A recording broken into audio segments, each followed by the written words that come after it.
Hi there, welcome to Floating in Dreams. This is my eyeshadow palette review for February.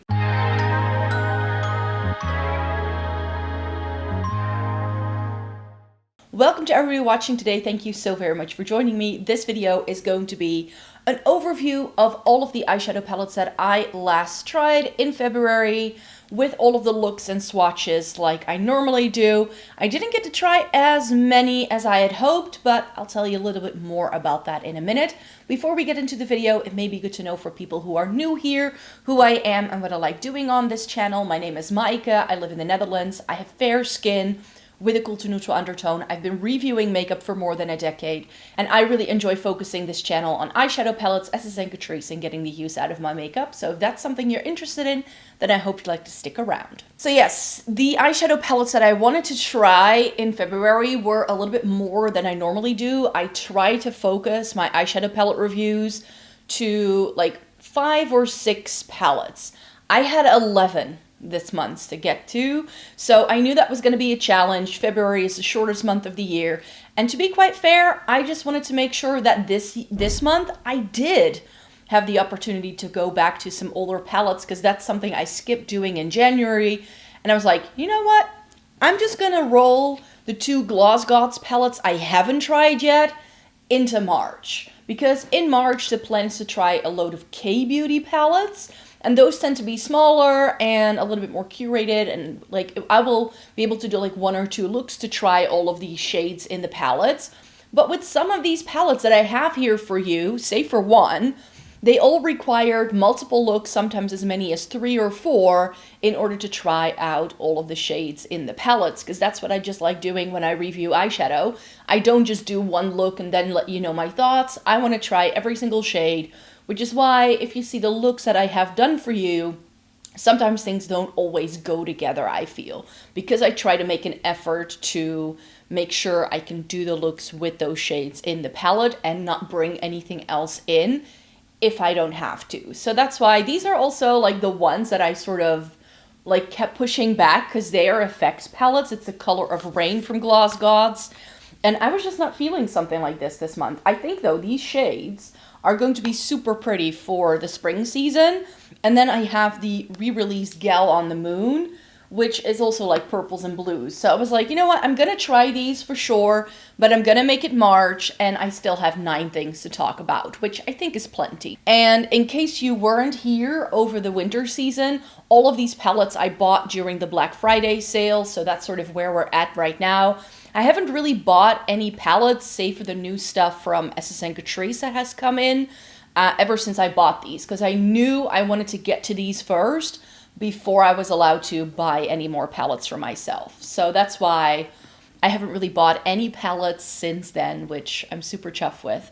The low buy is working for me this year. So I want to talk first about what's on my eyes today, which is this plus some other products from the same brand. This is by Victoria Beckham. This is that little like cigarette case kind of thing. It's very fingerprinty. I'm terribly sorry. I just did the look, so that's why. This is the Smoky Eye Brick in the shade Royal. I'll make sure to insert the close-ups of these palettes as well. But I'll hold it up to the screen so you can see if my camera wants to focus. There we go. And this is the blue version. I tried this palette in the shade Tuxedo after the brand sent some PR to me earlier in 2023. And then I just knew, right, I love this brand. I want to try some more products. So for Black Friday, I placed an order and got all of the remaining bits that I was still interested in. And this blue palette was one of them. I did pair it with the Lid Luster in the shade Midnight, which is a blue, because there aren't any shimmers in this palette. It's just 4 shades of mattes, and this beige thing seems to have a bit of pearl in it, but nothing that you're gonna actually see it. So what I ended up doing is that I used this grayish blue in the crease, then I used this deeper shade in the outer V just a little bit. I have the Victoria Beckham eyeliner in the shade Navy Noir, which is a pencil liner. So I smudged that around along the top lash line, put the Midnight shade in the Lid Luster on top, blended that in the crease, and then I used a little bit of this deeper navy to make sure it transitioned better into the lighter grayish blue. and then I applied that again to make that work. And I tried applying this bright blue on the lower lash line, but it turned very dark for some reason. I don't know. Like, I'm gonna have to figure out to get this vibrancy out of this blue shade. It's probably gonna help if I layer it over a white, but I hadn't expected with such an expensive brand for me having to layer a bright shade like this over a colored base to get the color to show up. I was applying this to my lower lash line and it very much turned out smoky, so that was my aim. I ended up using this eyeshadow palette to create one of my favorite looks to do on myself, which is a navy smoky eye.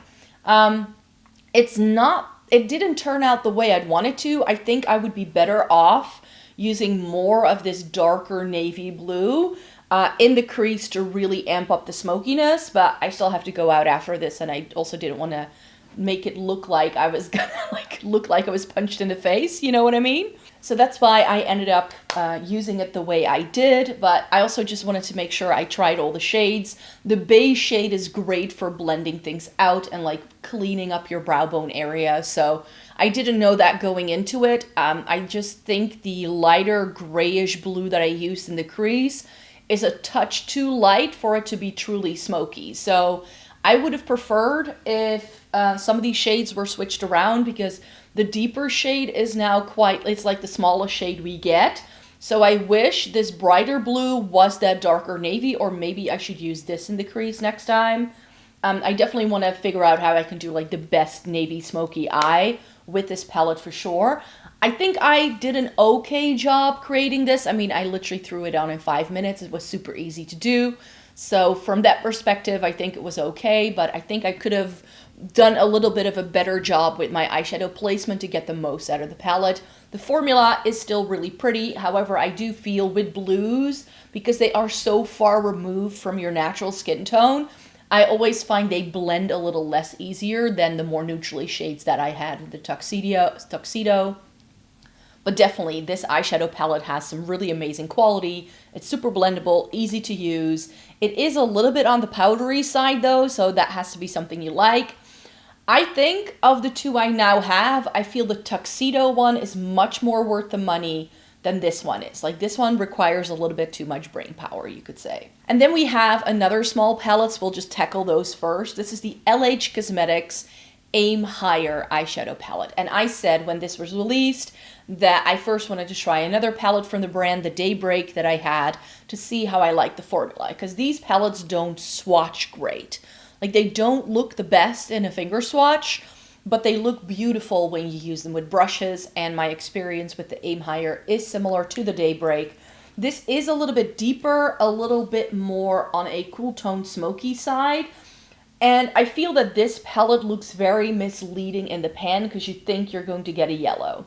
It's not. This is a sheer topper that has like a bluish pink flash. So this is really meant to go over any of these other shades. What I ended up doing is I did a taupey brown look with these shades, and then I did, and I pulled this one in, and I did like a smoky gray look with the grays that this palette has. I really enjoyed the formula. I thought this was really pretty. As far as like a cool tone neutral palette that I've tried recently, this has been one that I think is cool tone enough without it being overly gray. And I think that that's one of the things I just prefer in a cool tone palette.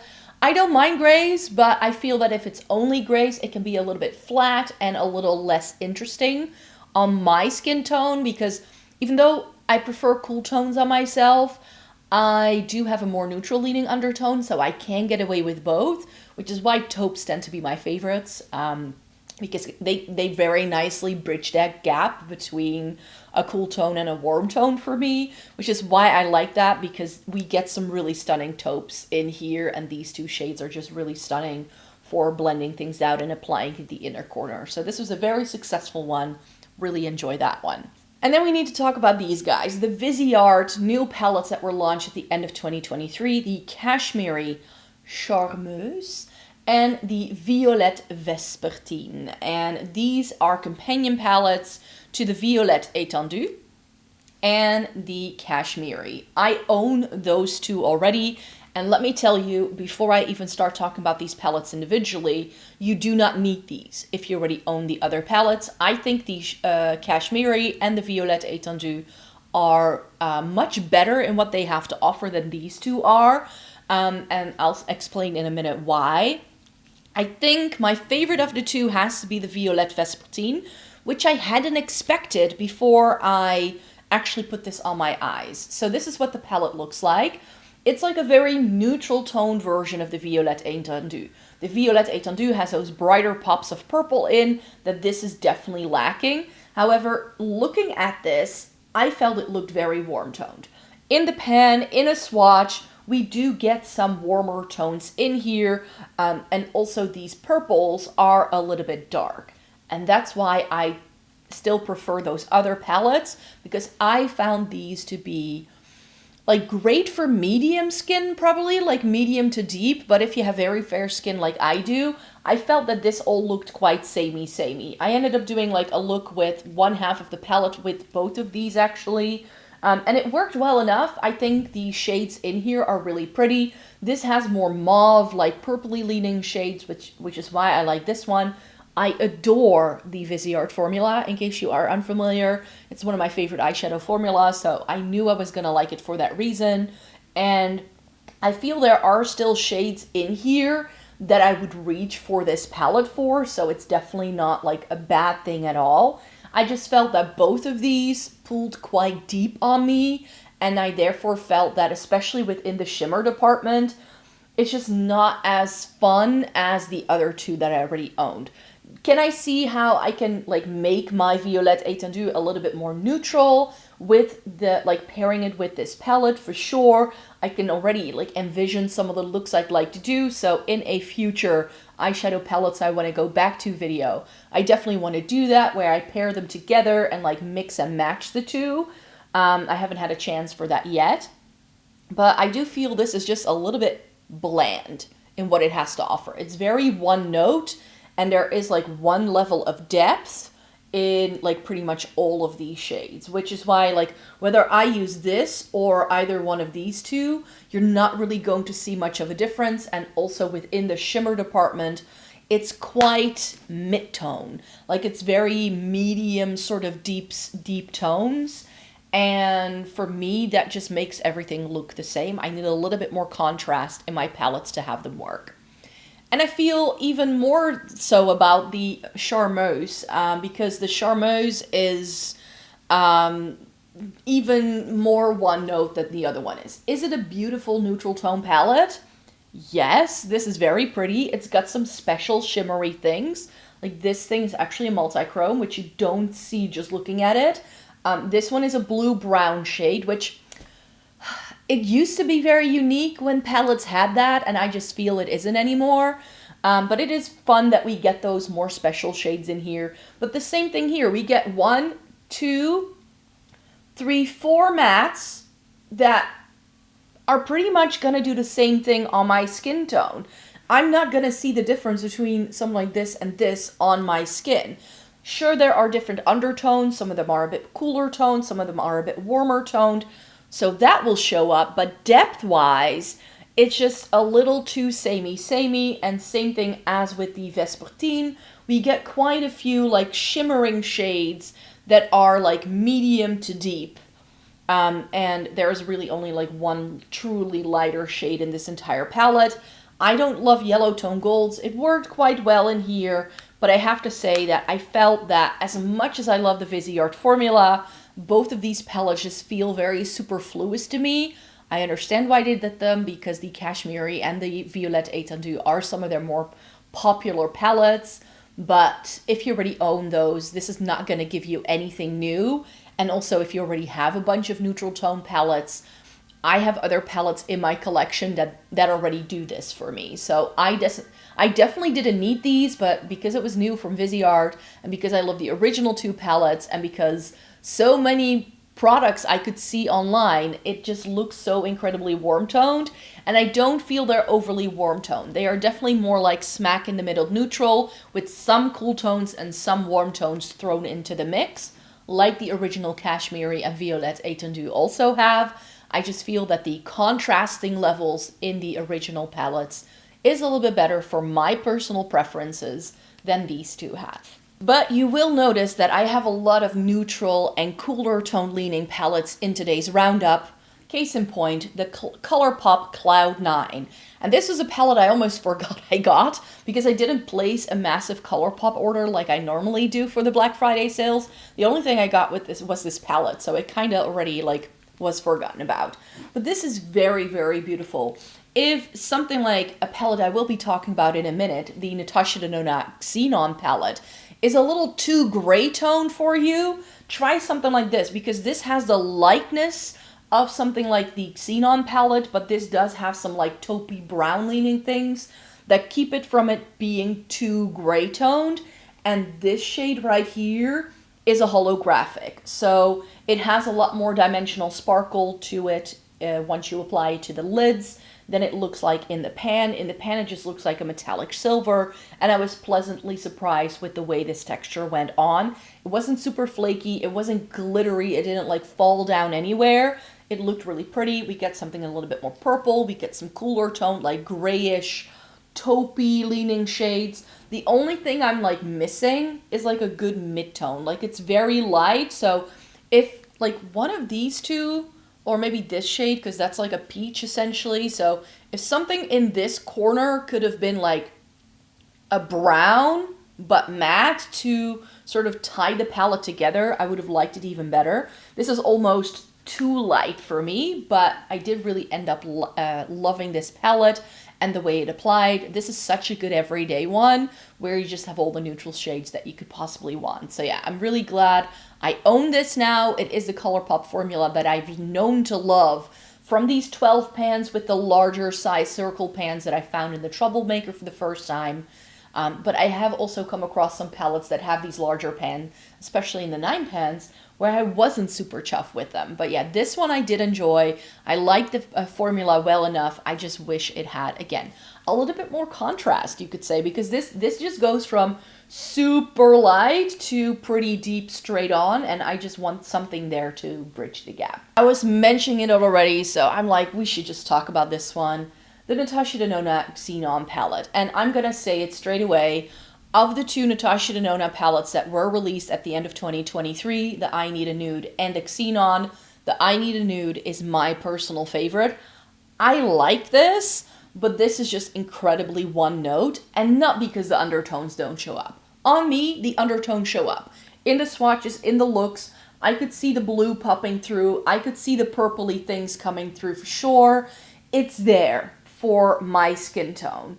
But this is what I mean with something that's just a little overly gray and can therefore very easily feel boring, especially because a lot of the grays, especially the deeper ones, all have a blue undertone.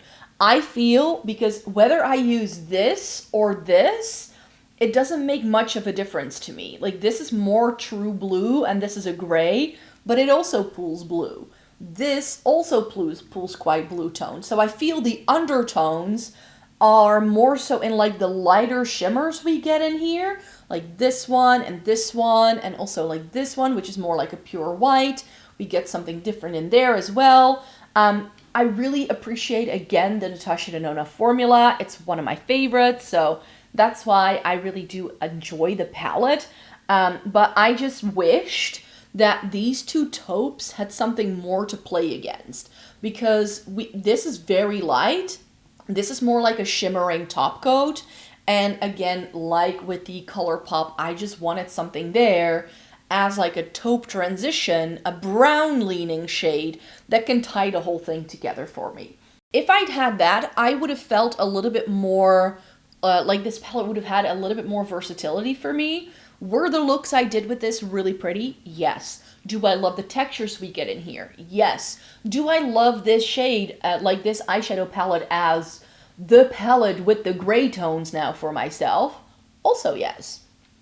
But I do feel it is limited to just that. So even though I love the formula, and with the I Need a Nude, I felt I had more options. I have mentioned, however, how I feel that once I had both of these, I might want to eventually like make the I Need a Nude and the Xenon into 2 different palettes, where I pull some shades from the I Need a Nude into this and put some of these shades in there. So I know I have the option, because I own both, to create that palette that I want this one to be, but I like the I Need a Nude enough that I want to keep that as is for a little while to come. So that rearrangement isn't going to happen anytime soon.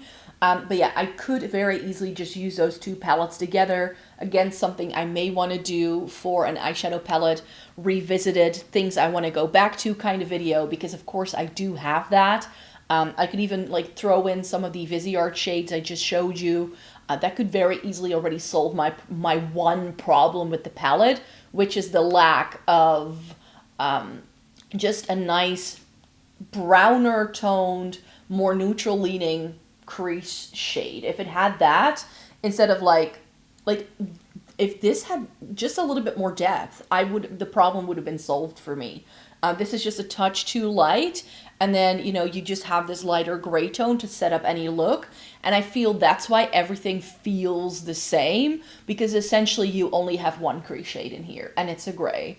And I just feel if we had one more crease shade, this would have gotten a lot better reviews. But I do really appreciate all the shimmers we get in here. Those are very, very beautiful.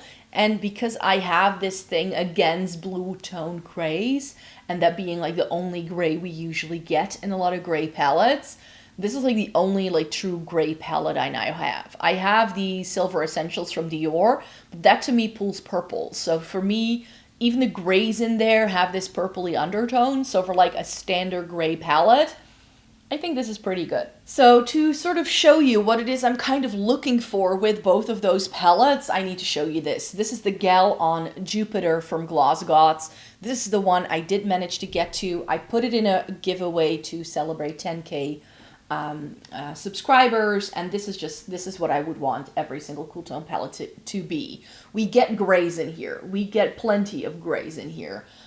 We get something that's like a bit of a duochrome kind of thing, but we also get like really nice neutrally brown shades, and this just really nicely bridges the gap. Now, I've heard people say that this palette has overlap with some of the other Gloss Gods palettes they've tried, and I think that's because it's like, it looks like it, but I feel that especially like this is the one that I think is the most similar to something that's also in the new neutrals. The Hidden Heroines, that's what it's called? Yeah, Hidden Heroine shade, this one right here. But I feel this has a very different undertone, because the one in the new neutrals falls more so in like the reddish pink category that it has, like the red tones in the middle. And this pulls more bronze on me, and it's got a little bit more green to it, which is why I like it. We get a really nice murky brown that I just love for the crease. This again has something that's a little bit more of a holographic kind of shimmer in this really nice intense gray shimmer. So this is again a really nice play on textures, different undertones that still work really well together. I think I did 2 or 3 looks with this, and it just looked beautiful. You can do something super basic and neutral and everyday with this, but you can very easily take this to the next level and amp it up. The only thing that this could possibly have that would improve it even better is to have something that's a little bit deeper than this in terms of like a matte. And I think that would have been even better. And apparently the manufacturer made a mistake with this when they came, and the shades were put in a different order, but now they're all going to look like this moving forward. But yeah, the promo pictures were different from this one, but this is the one where I'm like, yeah, this gives me what I said about the Colourpop and the Viseart and the Natasha Denona. It's just giving me everything that I could possibly want. And out of everything I have here that is a cooler tone palette that pulls very neutral, but that does special things and has the textures, I think this is my favorite. And we're nearly there. I have 2 more palettes left. We have the Huda Beauty Pretty Grunge, and this is one that a lot of people were saying, like, why are you interested in that? It's super warm toned. I feel this isn't very warm toned. On me, the cooler tones definitely show up. The only warmth we get is this corner right here. Everything else in this palette on me pulls cool toned. even these like purpley things that look very warm toned in the palette, but on me, they all look like very plummy things. So for me, it worked really well. The only problem with this is that it pulls a lot darker than what it looks like in the palette. So a shade like this just had so much more depth. I think that's a little bit better. I was a little blown out, but yeah, here is that's just the main issue with this one. We do get one cream, which I tried to use as liner, but because I have hooded eyes, it's far too sticky and it's stamped up here immediately, so that's a shade I will be skipping moving forward. Even though I did set it with a bit of the black powder just to prevent that sort of thing from happening, but I wasn't quite successful. We get quite a lot of depth in here, and that's the issue here. I don't have a single really good inner corner highlight thing in here. It's got really pretty shades though. Will I go back to this? For sure, but everything in here looks very smoky, glam, very, very intense on my fair skin, which I had not expected based on swatches. It didn't like look like that for me, but with brushes, especially these like mid-tone looking crease shades, just all were just a touch too deep on my skin tone. If you're looking for a cool tone palette and you have medium skin with a warm undertone, I think you're gonna love this, because this is like a cool tone palette, I think, that is perfect for people who usually don't love cool tones because they have a slightly warmer undertone, or because a lot of cool tone palettes they tend to pull lighter usually. But with this, I think if you have medium skin, maybe olive leaning skin, and you have that warmish, greener undertone, I think this can be really stunning for you. For me, it's a little bit intense to be using it on the daily, but I do think it's very pretty. And for parties and stuff, this is going to be a go-to palette for sure. And finally, I have the Nomad Ghosttown USA palette. This is the box, but the actual palette is like daytime, nighttime, daytime, nighttime. I just really, really love that. This took me 3 looks to do, also the Huda Beauty and the Natasha Denona. This is why I just couldn't review as much as I wanted to at the start of the month, but oh well. And this one I was umming and ahhing about quite a bit, because I was like, is that as pretty as I think it's going to be? It was their Halloween release. Unfortunately, the US website has sold out of this. They have mentioned on their Instagram that this is going to be back in stock for the Halloween season this year. So this is not going to be in stock for US viewers anytime soon. However, if you're in the EU, they've mentioned there are still plenty of these. They do seem to ship from Sweden now. That seems to be the case. So I wasn't hit with like massive custom fees when this came, which is something I was super, super happy with. So yeah, this is really stunning. You get some neutrals here, you get some teals here, and some greens here. The only issue I had with this, as much as I love the Nomad formula, it's again a brand I really enjoy.